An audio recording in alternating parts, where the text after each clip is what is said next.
얼마 전 인도에서 우리 한국이 개발한 국산 전투기 KF-21 보라매를 보고 아시아의 F-35라며 극찬을 아끼지 않았는데요. 한국이 미래의 전투기 시장을 휩쓸 것이라며 치켜세우기도 했습니다. 지난 4월에는 미국의 CNN에서도 KF-21 보라매가 F-35를 대체할 것이라며 호평을 늘어놓고는 했죠. 아직 KF-21은 비행시험조차 이루어지지 않은 상태라 벌써부터 성능을 추측하는 것은 섣부른 일이겠습니다만 이제까지 공개된 설계 과정을 볼 때 상당한 신뢰감을 주는 것은 분명한 듯합니다. 하지만 우리가 미국 공군의 훈련기 사업 막바지에서 갑자기 저가의 T-7A를 들고 나온 보잉에 패배한 것을 생각해보면 마지막까지 방심은 금물이 아닐까 생각이 드는데요. 벌써부터 KF-21의 경쟁자들이 만만치 않게 존재합니다.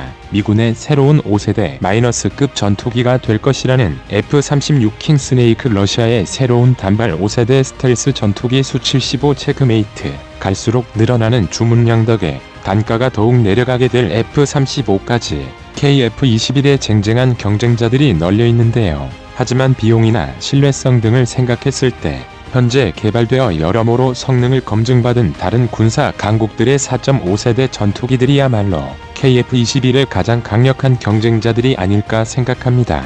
오늘은 우리 한국이 독자적으로 개발한 KF-21 보라매의 수출에 있어 걸림돌이 될 수도 있는 경쟁자들이 왜 위협적인지, 그리고 이들에 비해 KF-210I가 가진 유리한 점은 무엇인지 알아보겠습니다. 전문가는 아니지만 해당 분야의 정보를 조사, 정리했습니다.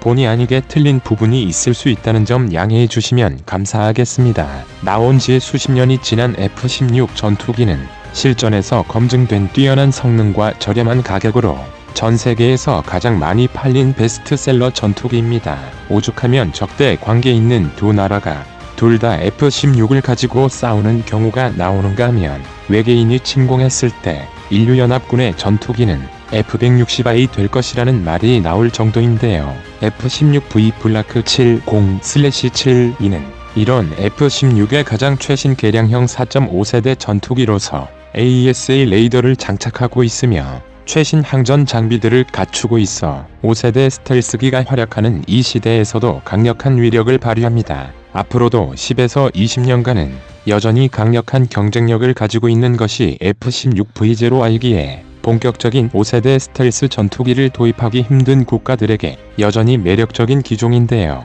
원래 F-16 계열의 기체들은 비교적 저렴한 편이지만 최신 사양으로 업그레이드된 F-16V는 슬로바키아의 도입 단가가 1,050억 원, 불가리아의 도입 단가가 1,800억 원에 달하기에, 게다가 미 공군 참모총장인 찰스 브라운의 발언에서 언급된 것처럼 F-16V는 4.5세대기의 틀 내에서 어느 정도 개량에 있어 한계를 가지고 있습니다. 이러한 한계를 넘어서려면 기체 구조의 변화가 필수적입니다. F-15는 F-15X로 변화하고 F-A-18CD는 F-A-18, EF 슈퍼노넷으로 바뀌면서 기체 구조를 변경했지만 이와 달리 F-16V는 기체 구조의 변화 없이 기존 기체들의 개량 프로그램을 제공하는 것에 그쳤는데요. 이런 점에 비교해 KF-21은 아직 4.5세대 전투기이지만 내부 무장창을 갖추고 있으며 스텔스 형상 설계와 스텔스 도료가 적용되기에 추후 개량을 통해 5세대 스텔스 전투기로 변화가 가능하다는 장점이 있습니다.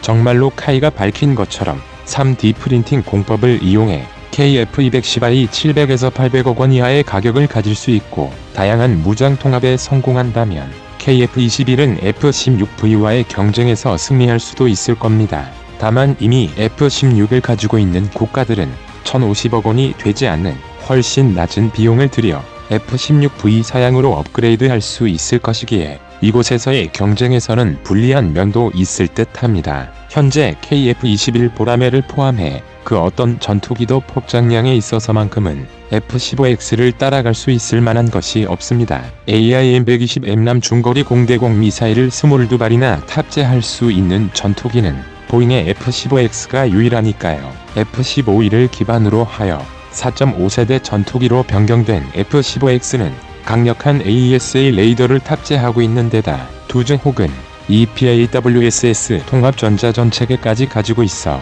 공대공 전투에 있어서도 공대지 임무에 있어서도 매력적인 전천후 전투기인데요. 미 공군의 경우 F-15X를 마치 해군의 EA-18G 그라울러처럼 강력한 전기로 개량할 것을 생각 중이지만 다른 나라에 수출되는 F-15X에는 이 같은 전자전 능력은 제한될 것으로 보입니다. 미국의 전자전 관련 무기 체계는 기밀 중에서도 기밀이니까요. F-15X는 안 그래도 굉장한 무장량의 확대, 수명 연장, 지상 공격 능력 보강 등을 거쳐 저렴한 가격과 유지 비용으로 미 주방위군의 F-35의 대안으로 배치될 예정인데요. KF-21의 고객이 될 것으로 보이는 중동과 동남아의 적지 않은 국가들 또한 엄청난 물량을 자랑하는 대륙의 전투기를 상대해야 하는 것은 같은 사정이기에 엄청난 폭장량의 뛰어난 기동성까지 가진 F-15X는 매력적인 선택지가 될 수 있을 겁니다. 다만 상대적으로 저렴한 F-15X라 해도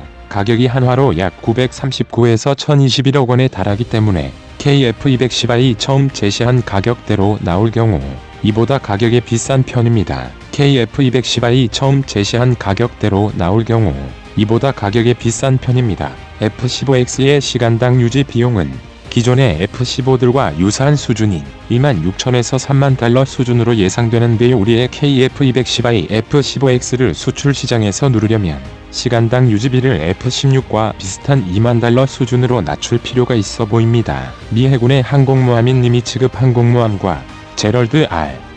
포드급 항공모함에서 가장 많이 운용되고 있는 함재기인 보잉의 FA-18, 이 F 슈퍼노넷 블록 3는 거의 F-15에 필적할 만한 큰 체급의 대형 전투기입니다.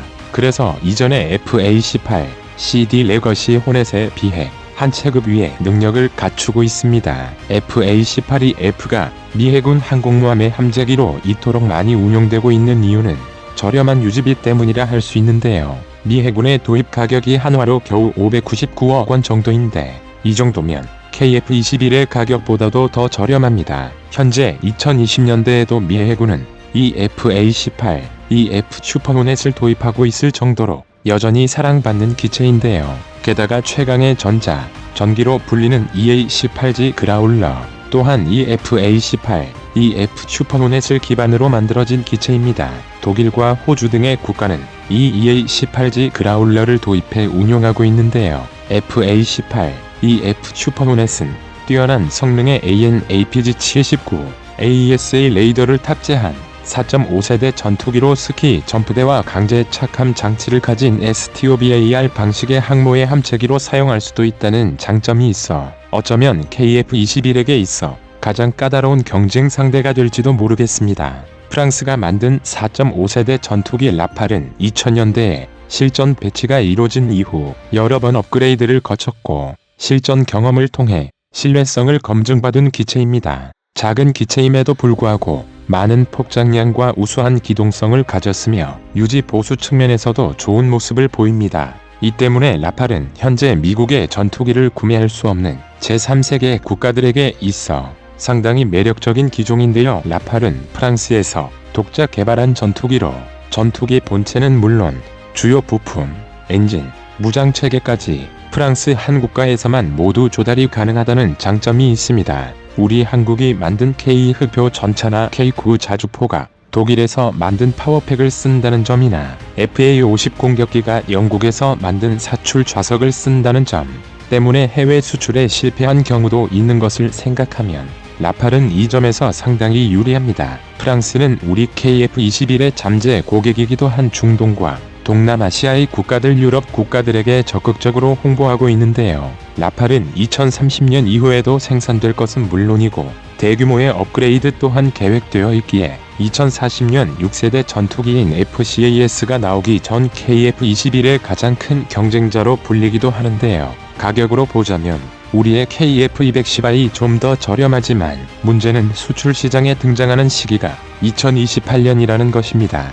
코사이 KF-21과 판매 대상이 겹치는 여러 국가들이 라팔을 먼저 구매해버리면 KF-21의 수출 기회는 날아가 버릴 수도 있는데요. 하지만 라팔의 가격은 기체 1대의 가격만 해도 1170억 원을 넘으며 전체 프로그램 코스트까지 따졌을 경우 인도에서는 2574억 원, 카타르에서는 393억 원의 높은 가격에 팔렸습니다. 유지 보수에서 좋은 면을 보여 가동률도 괜찮지만 이게 비용이 싸다는 의미는 아닙니다. 라팔의 유지 보수 비용은 비싼 편에 속하며 이 때문에 우리의 KF210i 낮은 유지 보수 비용을 갖춘다면 라팔을 제치고 시장을 선점할 가능성도 있지 않을까 생각합니다. 러시아의 수호이사에서는 18톤의 이륙 중량을 가지는 5세대 단발 스텔스 전투기인 수-75 체크메이트를 내놓았습니다. 단발 엔진을 사용하지만 이 전투기의 최고 속도는 마하 2 이상에다가 추력 편향 노즐을 사용해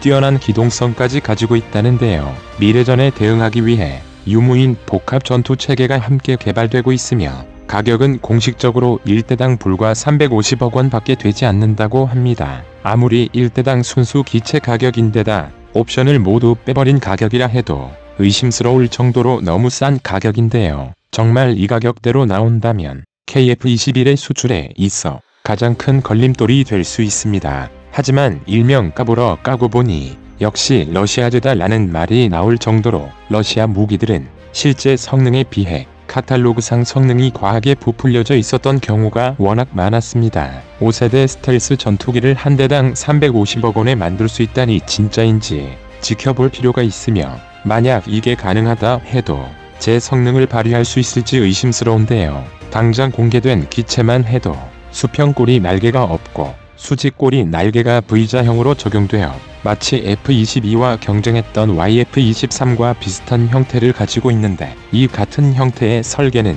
스텔스 성능은 높여주지만 반대로 조종을 어렵게 만드는 단점이 있다고 합니다. 추력 편향 노즐이 이를 얼마나 보완해 줄 수 있을지는 지켜봐야 알 수 있을 듯합니다. 사실 KF-21의 수출에 있어 경쟁자가 될 만한 기종들은 워낙 많아서 이 한 편의 영상에 다 담기는 무리라고 생각되는데요. 아직 정확한 재원이 나오지 않아 그 형태가 어떨지 알 수 없지만 F-16XL을 닮았을 것으로 추정되는 미국의 새로운 5세대 마이너스급 전투기 5세대 스텔스 전투기 F-35와 수-57, FC-31, 일본의 6세대 전투기인 F-3과 프랑스의 6세대 전투기 FCAS, 영국, 이탈리아, 스웨덴 합작의 6세대 전투기인 BAE 템페스트 등 앞으로 나올 전투기들까지 합하면 만만치 않은 경쟁자들이 많다고 볼 수 있겠습니다. 다음에 기회가 되면 이 화려한 전투기들과의 경쟁에서 앞으로 5세대 혹은 5.5세대 전투기가 될지도 모를 블록 3